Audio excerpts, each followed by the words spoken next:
Good afternoon and welcome. Welcome indeed, yes, to another edition of the Mark Moses Show podcast. As we're always broadcasting from the Anidjar and Levine Accident Attorney Studios. Take back control of your life. Call them today. Yes, it's Anidjar and Levine Accident Attorneys.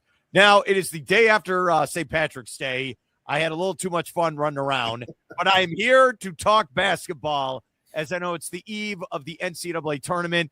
And I was at the Magic game with this fine gentleman last night, legendary coach Billy Mims. Coach, how you doing today?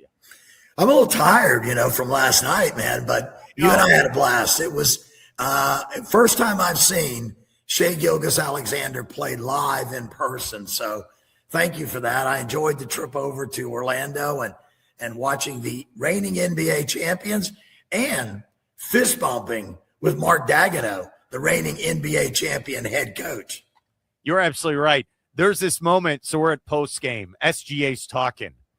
And I turned to you, and it must have been about 10:20 p.m. at night. And I turned to you, well, now we got to drive back to Melbourne. Like, that's literally, which is going to take us to get to your house about 45 minutes or so. That's the worst part. I was like, why can't we live 5 minutes from the arena? That would have been great. But look, you can't win all the battles. All right, let's start with this. Forget about who won the game. No. I have known you for a long time. You love the Joker. Anyone who's followed this show knows Coach Mims loves the Joker. He loves Luka Doncic. He loves these Euro guys. I wanted you to see personally. I wanted you to see SGA. I wanted you to see. He is the MVP, finals MVP. He is a stone cold killer with the ball in his hands. He scored 40 points last night. What was your evaluation after seeing him play in person? Well, the biggest thing I remember about last night was everything you said is correct. Everything you just said about him is absolutely correct. But you left out one very important factor. What? He's also a stone cold fashion icon. Oh, you loved the okay. Jeff Carr, the athletic director at Eastern Florida, he texted me, he goes, man, because he's also Canadian. So Jeff takes great pride in this. He's like, oh, man, look at those Matrix sunglasses. Like, dude, I thought those sunglasses he was wearing, those supposed to be $10,000. Those glasses, I don't know. I mean, he's got the bling on, the watch, the necklace, right? And he was all dressed in white. Oh. When he walked in to the press conference, to the press room, post game after he'd showered, changed, cleaned up, got his cologne on, got his bling on, got his shades on. He walked in all in white, and as he strode down through the press to get to the podium and the mic, it was like an angel had entered the room. Okay. All right. Hey, seriously, was there not an aura about SGA? And then when you and I walked outside, right? There were 500 people standing where the bus pulls out just to wave at him on the bus. I'm happy you brought that up. The only time where it was overwhelming, I think when LeBron James, I was at a game when the Lakers showed up. And when he walked in to the post-game news conference, when the door opened up, it was like the Beatles were there. And everyone's screaming, LeBron! It's Steph Curry as well, but when LeBron, that was kind of the feeling. There isn't that yet with SGA. I don't know if it'll ever get to that, but I'm happy you brought that up. He came in. Oh, you know what? I apologize. We were going to leave. Remember? Because we're like, what? We're waiting and we're waiting for players, and that happens. So I'm like, all right, we got to go. We're hitting the watch. We got to go. So you're like, hey, we'll go to the bathroom real quick. We go to the bathroom. While we're getting out of the bathroom, SGA walks by us in the aura, the bling. Okay, well, and the PR guy, we'll get to him in a second. He's like, hey. He's like, look, yeah. In case we don't know who SGA is, he's like, hey, here he is. We're like, okay. So we're literally walking with the MVP into the press, like we're in his entourage. Yes, we're in the entourage. And SGA starts talking, and he's a nice guy. And then he starts going into these like I got to be like Kobe Bryant now. I have to be poetic with everything I say. Like, and he's starting to get that aura around him. Yeah. And then you're right. When we left, Yeah, those fans. If they saw what we were going through, their heads would have exploded. Oh my goodness. If they went through that. We were walking like 2 feet behind him.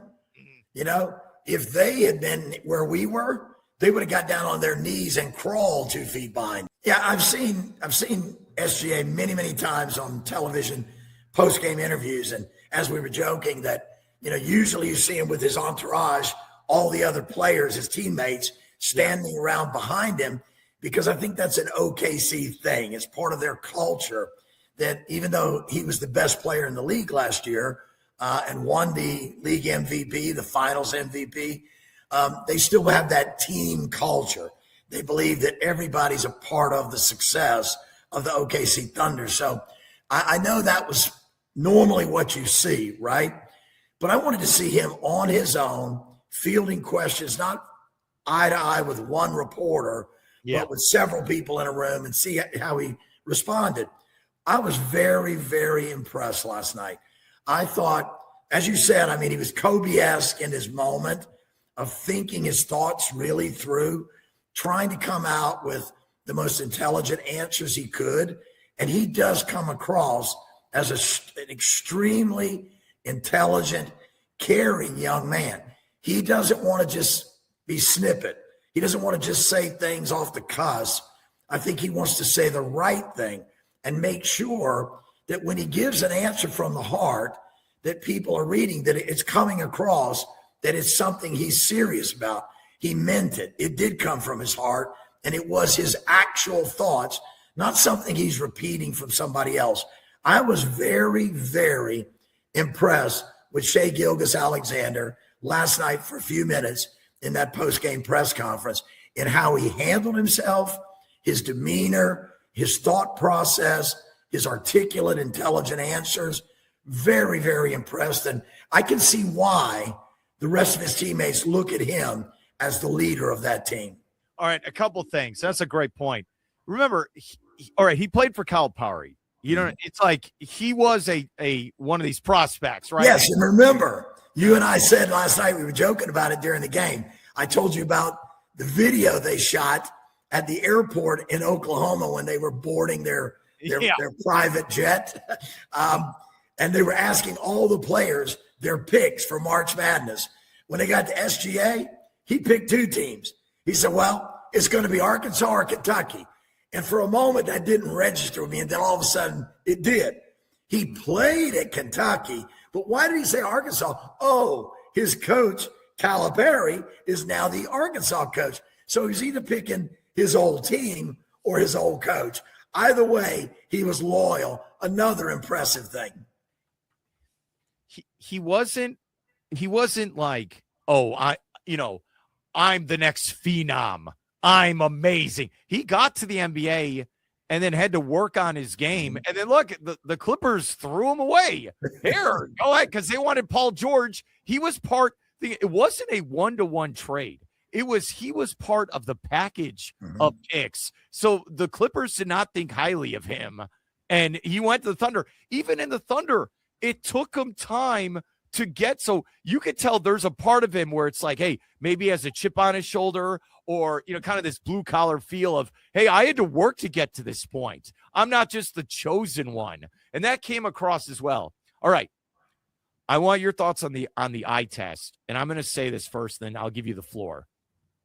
What's weird about him is he plays below the rim. It's like he's a 34-year-old Michael Jordan, or kind of like in his 30s Kobe. He's not running around dunking on people. And it's not like Anthony Edwards where he's explosive and dangerous and he could just all of a sudden explode, dunk on 5 guys. He's not doing, he's picking his spots. And I told you this during the game and I loved your evaluation where, all right, I'm going to get 5 here. I'm going to get 7 here. Then I'm just going to let, Chet Holmgren get his, Jay Williams get his. And then I'm going to take over. That's the Michael Jordan type thing. He scored 40 last night. He could have had 55 easily if he wanted to go completely Bam Adebayo. That's what was amazing about him. I want you to go over what you said, where the layups, the 15-footers. What did you see from him as a scorer here in the NBA? Well, obviously we saw a superstar, okay, in all aspects. But what I love about this young man, and you made a great point a moment ago, he's a bit Michael Jordan-esque, right? And Michael Jordan used to say a lot of times, I don't have to worry about getting mine in the first quarter. I don't have to show up and have 20 in the first quarter. I'll get mine. What I like to do early is distribute the basketball, get other people involved, get my guys going, get their confidence up. I'll get mine. It'll come to me. I'll get mine whenever I get mine. And in a sense, Shai's like that too. He's not a selfish basketball player at all, right?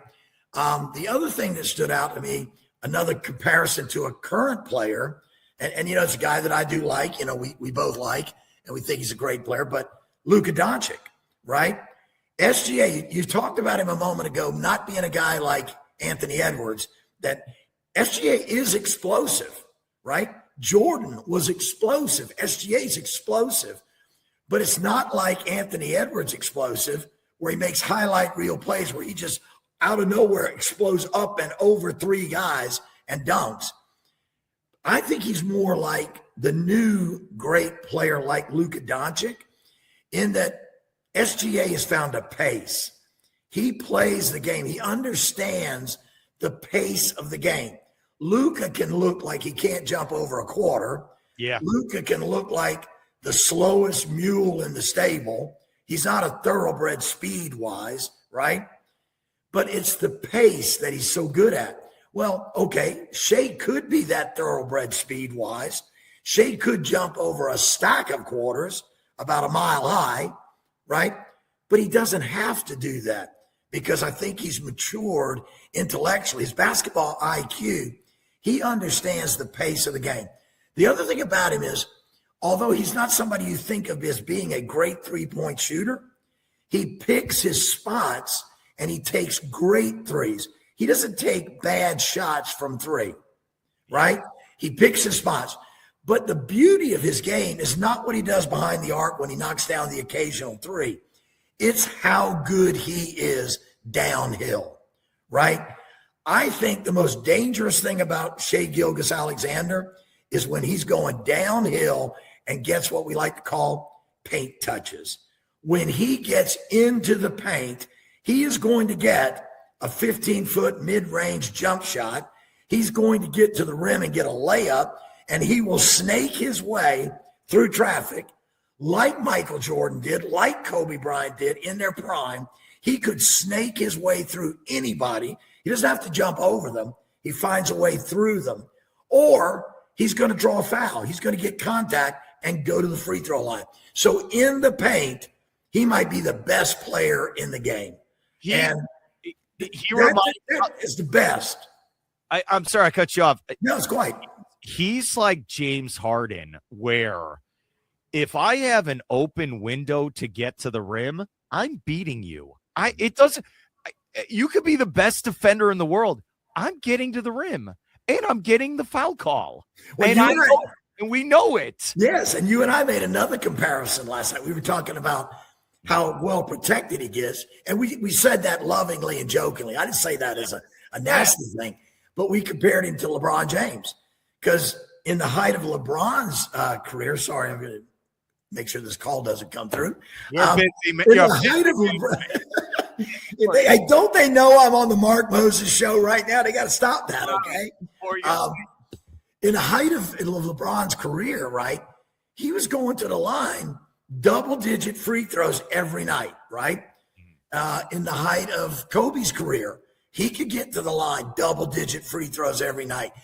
I think players don't understand this, and yet the greatest players always did, right?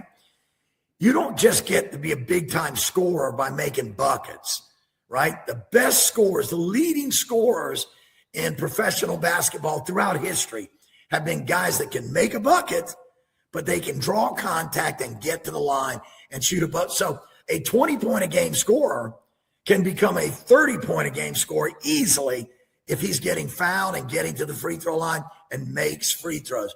Shai plays through contact. He gets the call. He gets to the line. He makes free throws. Downhill and in the paint, he's damn. What did I say to you last night? I would pack the paint on him. I would let him shoot the three. He's going to make some. He's not a bad shooter. He's going to make some. But I think he is so much more dangerous because getting into the paint, he creates so much more for his team. Not just on what he gets, but the fear of him getting into the paint does collapse defenses and leaves his teammates open a lot longer than they should be. So when he gets those paint touches, Shai Gilgeous-Alexander is the best there is right now. I'll say something to you. He is an elite scorer, an elite all-time scorer. He sets the tone for that organization. That's why he's an MVP. He is, because I don't know where they are without him. Like, they're probably a playoff team playing, but, like, he takes them to the next level. He does. And they got a great team. They're loaded with great players on that team. But the Joker, he does more. He is a unicorn because, look, Shai got his 40. But what do you have? 3 assists, 2 rebounds. The Joker's like, it's like, what the hell is this? I mean, because it's like, oh, what'd you have? Well, he had 34. Then he had 12 rebounds. He had 15 assists. And, like, he just, it's like, oh, Jamal Murray's not good tonight. Whatever. I'll pick up the pace. He's a better, Joker is better. He is. You know what's incredible with all the points you just made there too. I was looking at the stat sheet, and Shai took more free throws last night than anybody in the game. Again, and people have to understand that's not a knock on Shai Gilgeous-Alexander, right? No. It's his style of play. He's always attacking the basket, and young players should understand. You stand out and shoot jump shots all day long. One, it's a tougher shot to make. It's farther away, right? I mean, the best 3-point shooters on the planet only make 4 out of 10. They miss 6 out of 10, right? Like baseball, great hitters. If you're batting 300, if you're only getting a hit 3 out of 10 times at bat, you're a great hitter. Yeah. But 7 times you fail. If you're a great 3-point shooter, you're still going to fail 60% of the time, right? Great players understand that. Shai gets it. So therefore, he's attacking the basket, taking higher percentage shots, getting into traffic, drawing fouls, shooting free throws. Now you got a 15-foot constant that never changes and no one's guarding you. That's where his offensive production skyrockets, right? So he shoots 11 free throws. He goes 9 of 11 from the line. He was 3 of 5 from behind the arc. We talk about him and his team. They don't take as many threes as most teams do because they're very selective in the threes they take. And he had 5 rebounds and 2 assists. So overall, it looks like 40 points. He had a great game, right? The most interesting stat of all, when you look at, though, his plus minus. When he was on the floor, and he was on the floor for 35 minutes of the game, 35 minutes, 37 seconds, his TER, his team efficiency rating, his plus minus efficiency was a -4. While he was on the floor, the Orlando Magic were better than OKC. That is one of the things. Now, take the flip side of that. Who was the best TER on their team? Alex Caruso, Mr. Shoe. Your Mr. boy. Shoe. Your boy. Alex Caruso made meme history last night playing defense with his shoe. First shot block you and I have ever seen with a shoe in our career, right? But he had a plus 19. When Alex Caruso was on the floor last night, the OKC Thunder were 19 points better than the Orlando Magic. Now that just floors you, doesn't it? He comes on the floor for 23 minutes, 42 seconds, and his team is 19 points better than the opponent. He's a stud. He's Alex Caruso. All right, I want to bring up this with you real quick. So it was funny. I get home, and NBA Twitter, a bunch of people are like, oh, man, Paolo had 32 again. He had 32. What a game for Paolo. And look, through 3 quarters, Paolo did have a great game. He had 28. He did nothing in the fourth quarter. Well, heck, half the time he's on the bench, and then he had the 4 points in garbage time. Dude, this is the difference. Paolo, he's almost there. He had a great game, but when it's money time, I got to get more. There had to be more in that fourth quarter, Coach. Well, and I agree with you, but you know what's funny too? You look at Paolo was the leader. He had 32 points, But when you look at it as a coach, you got to feel pretty good about the Magic. When you look at their numbers, then you start asking yourself, why didn't we win the game? Our best player had 32 points and 10 rebounds, right? Paolo was 12 for 21. He didn't turn the ball over last night as much as normal. He only had 4 turnovers for the game, only 4.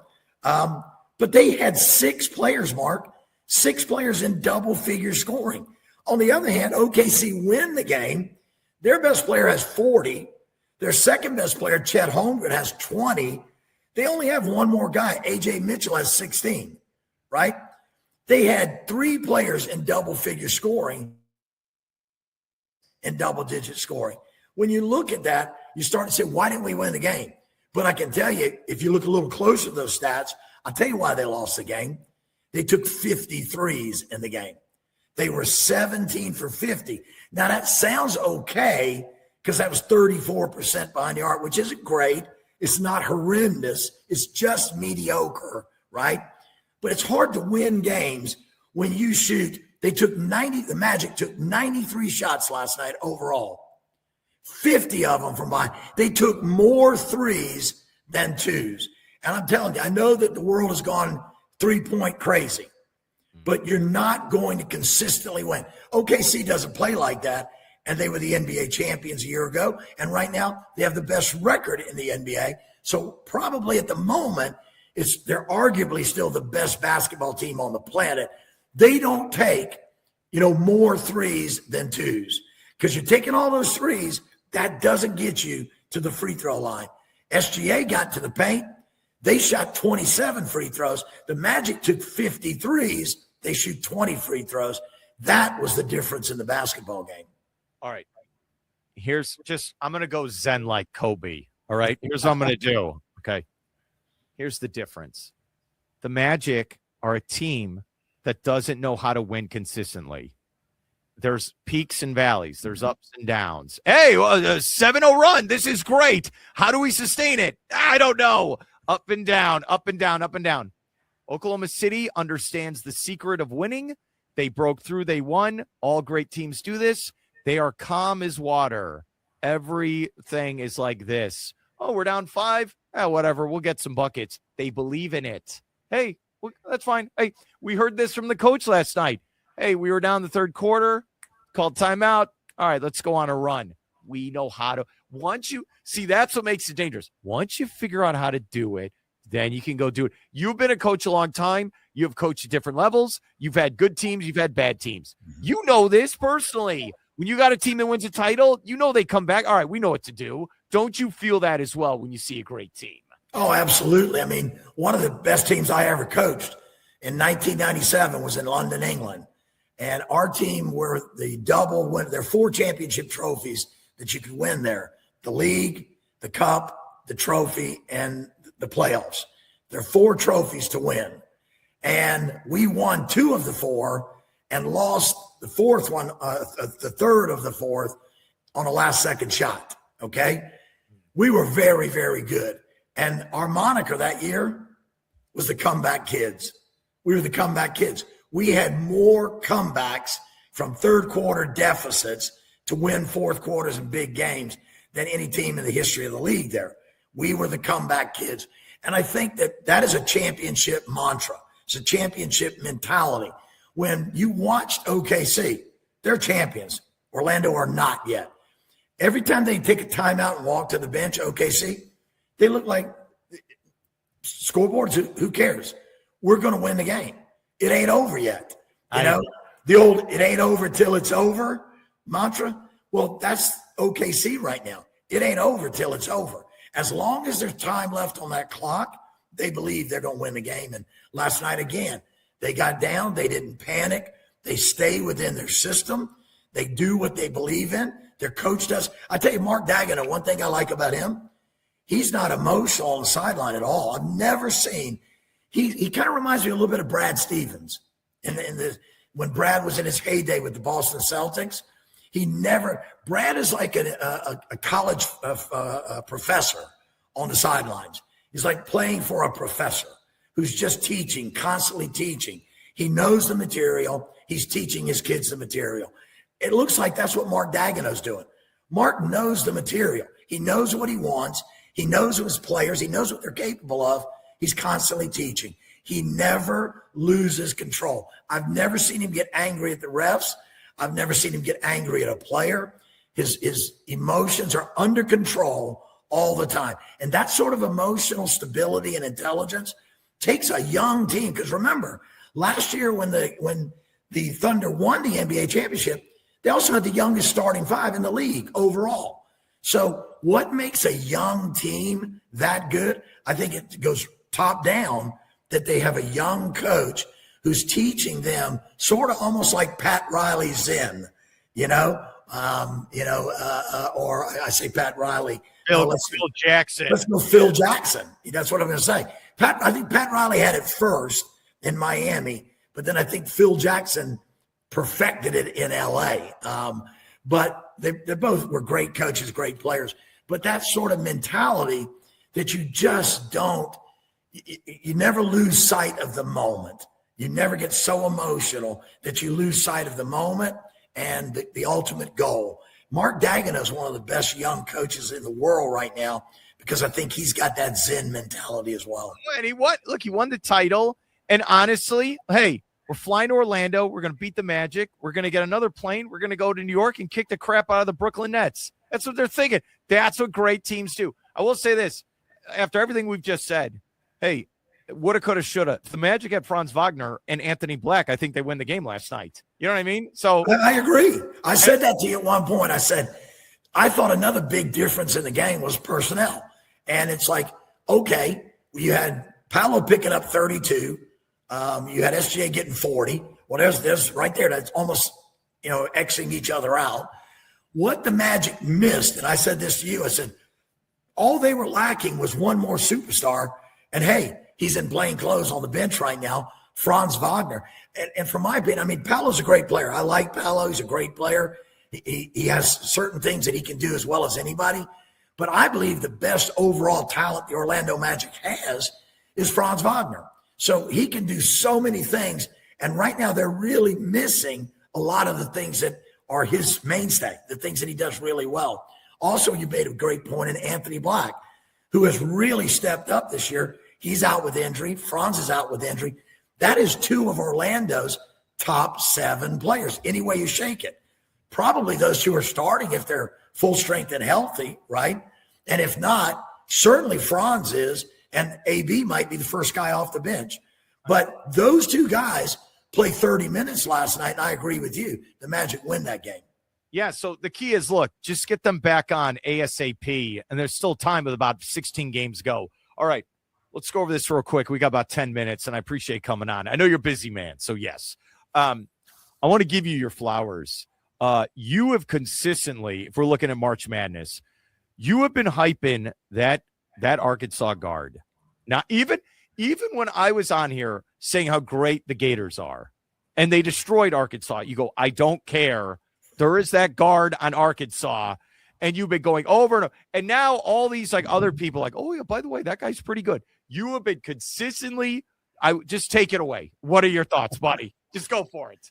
Well, I have some friends in the NBA. I've coached against 2 current NBA head coaches multiple times.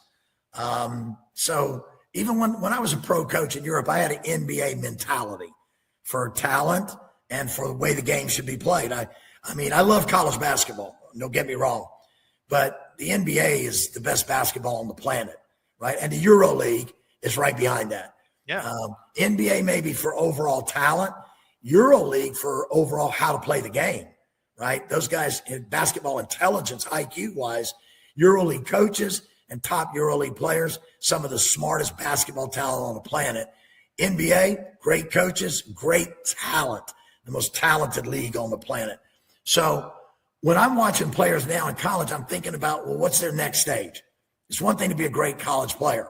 You hate to see those guys that make a career playing in front of sold-out arenas and they're washed up 3 years later, right? You want to see the best players in college basketball or college football go on to NFL or NBA or EuroLeague, where pro careers and play in front of big audiences the rest of their life. So I look for that kind of what I call a franchise player. And I know everybody started off the season talking about Cameron Boozer. Everybody talked about A.J. DeBonsa. They're still two big names in play, right? Predicted to be two of the top 5 draft picks. And there's a slew of good freshman talent in college basketball this year. But this guy, Darius Acuff Jr., he's from Detroit, Michigan. He played high school basketball at the same school one of my former players played. Demario Robinson played for me from Detroit and became an assistant coach of me. And I know he's worked out and trained Darius Acuff Jr. So I have a little inside information there too.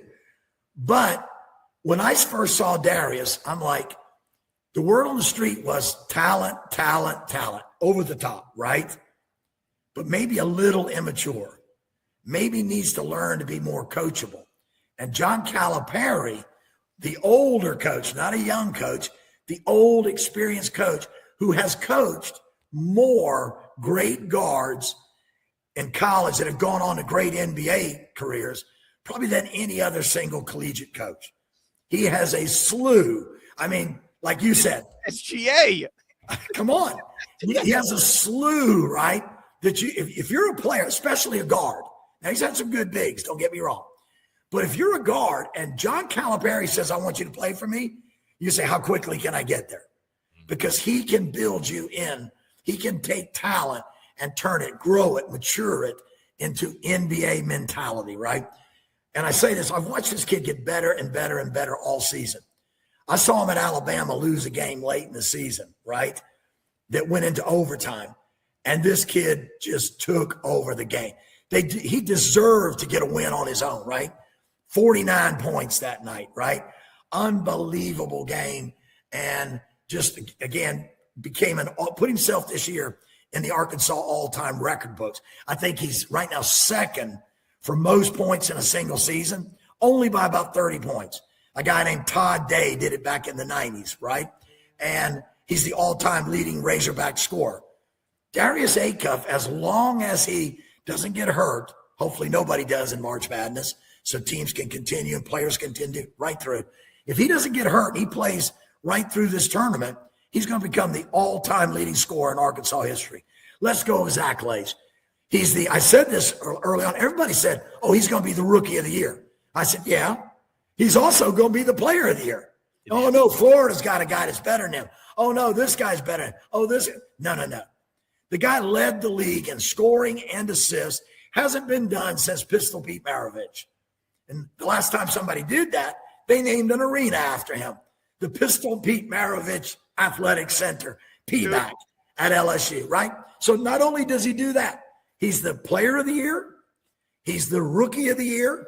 He led the league in scoring. He led the league in assists. And if people just look at his scoring numbers, they're nuts. I love watching his assists. The dimes he's throwing. Can you imagine him throwing those in the NBA to even better guys than he's throwing them to now? His court vision, his read of the game and the situation is off the charts in the SEC tournament, in which he led his team to the SEC tournament championship. Last year's SEC tournament champions went on to be the NCAA champions, Florida Gators, right? Yeah. He led his team to the tournament championship. He was the tournament most valuable player. And let's see, what did he score in those games? Oh, he started off with 37, 5 and 5. Then he had an off night. He needed some help from Malik Thomas. Malik Thomas scored 29 points, and they beat a really rolling Ole Miss team. Malik Thomas, because they have also the best backcourt in America, not the best player in America. They have the best backcourt in America. 2 freshmen, right? Malik Thomas scores 29 points in that Ole Miss win. And an off night for DA was 24 points, 5 rebounds, and 7 assists on an off night. Then what does he do? In the championship game against a Vanderbilt team that just beat Florida, who just embarrassed Arkansas in Gainesville a few weeks ago. They got their revenge, not against Florida, but they beat the Vandy team solidly that knocked off the Florida team. And what does he do in that game? 30 points, 3 rebounds, 11 assists, and he hits a shot in that game. If you remember, it's viral now. It's a meme of it as well. But this guy is falling out of bounds. He sees a play in front of him that just didn't develop. And as he's going, you can see him actually frustrated that the play didn't develop that he wanted to make. He's falling out of bounds, shot clock expired, first thinking of making the pass that he was anticipating making. And now he's catching a bad pass, and he's falling out of bounds. And he's into the team bench, a hand in his face, body at body, and he makes the shot, right? And that was an NBA play. He is a franchise player in the NBA. I know there's great talk about A.J. DeBonsa, who is a great player, right? A.J. reminds me a lot of Shai Gilgeous-Alexander, all right? But as you said a moment ago, Shai's great and an NBA MVP, okay? But Shai doesn't do everything better than everybody, right? Okay? Jokic does everything better than everybody. Well, when I look at this kid, Darius Acuff Jr., in college right now, he's doing everything better than everybody. He makes threes. He can get in the paint and score. He can draw fouls. He can play through contact and score through people. He can score at the rim. He can score from three. He's one of the best passers in the nation. You know, his turnover to assist ratio is 3-point-something to 1. One of the best in the country for players who play as many minutes as he does. You love it. And then somebody came back to me the other day and said, I got a response on Twitter at the X that, oh, yeah, coach, does it all? He doesn't play defense. I was laughing my butt off. I didn't respond, okay? It didn't warrant a response. But no. I've watched this guy one-on-one guard the best player on other teams and say, I'm going to lock down. And I'll tell you the last thing. Yeah. The last thing, his maturity. I mentioned that if there was one knock against him coming into college, it was little bit, not a lot, not mind you a lot, not a problem child, okay? Just a little immature and maybe just needs to be a little more coachable and grow and take that veteran coaching to be better, right? He's done that this year, a prime example in that tournament. There was an out-of-bounds play, and he was asked this by Alyssa Lang after the game. There was an out-of-bounds play, and it was a timeout. They went to the huddle. And he said in the huddle, she goes, well, God, that out-of-bounds play was amazing. Was that the way it was drawn up? That was what's supposed to happen? And first thing he said was, no. He said, I was supposed to take the ball out of bounds. But in the huddle, Coach Cal said, no, Darius, you're not taking the ball out of bounds. You're here. Malik, you take the ball out of bounds. Darius, you're here. And what happened from that? From that one little situation, Darius Acuff now is not inbounding the ball. He's the go-to guy on the inbounds. He comes off a second screen, curls to the midpoint, short corner baseline, just enough space, inbounds the ball to him. He catches it, goes up, and puts a dagger in the back for a shot that basically was the game-winning shot. That is coachable again. That is listening to the veteran. John Calipari's coached great players, but John Calipari's made a lot of great decisions that have helped those great players make plays to win games. This kid, in my opinion, my humble opinion, I love A.J. DeBonsa. He's going to be a great player. But if I've got the number one pick in the NBA draft and I need a floor leader, a team leader, a strong NBA-ready body who's got all the skill sets necessary to be a great player, to be a franchise player, and I want a floor leader, floor general, point guard, playmaker, scorer, I'm taking number one, Darius Acuff Jr. What a recommendation. What a seal of approval. That's a best man speech right there. Here, I know we're running out of time. All right. Here's the descriptions I'm getting from him. People are yelling, he's like Iverson, maybe Baron Davis, Steve Francis, Ja Morant. Hey, I got no problem with that. Maybe he's better than all of them. All right, here's what I think. He'll be the first pick to the Brooklyn Nets. Then the second pick will be AJ, who plays for BYU, right? So he'll stay there. They'll put him on the Utah Jazz, right? And then number That's 3. the whole reason he went to BYU. Yeah. The Jazz have been living with him every day. Yeah, he'll take a pay cut to play for Utah. That's what's going to happen now. And then 3, Boozer to my Bulls. And you know what? It's a loaded draft. If you need to tank, start taking, baby. This is the one to get into. All right. This is what's going to be fun. All right. Here's what we should do. All right. You're going to be watching the tournament for the next 4 straight days. Okay. Nonstop. Where am I going to be? You know that, right? You're going to be. My wife said something to me. I told you this last night, so I have to kind of end with this joke. Yeah. My wife, we've been together for over 30 years, right? She should know me, Mark. Okay. I hope.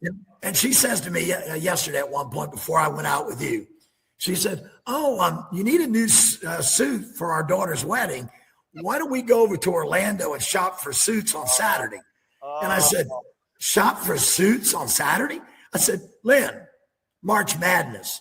I said, I'm going to tell you right now, don't ask me for anything. Thursday from about 10 a.m. Thursday till about 2 a.m. Sunday night, I'm going to be in front of a television, either on my couch, in my recliner, or sitting at a restaurant or a bar with 14 screens in front of me.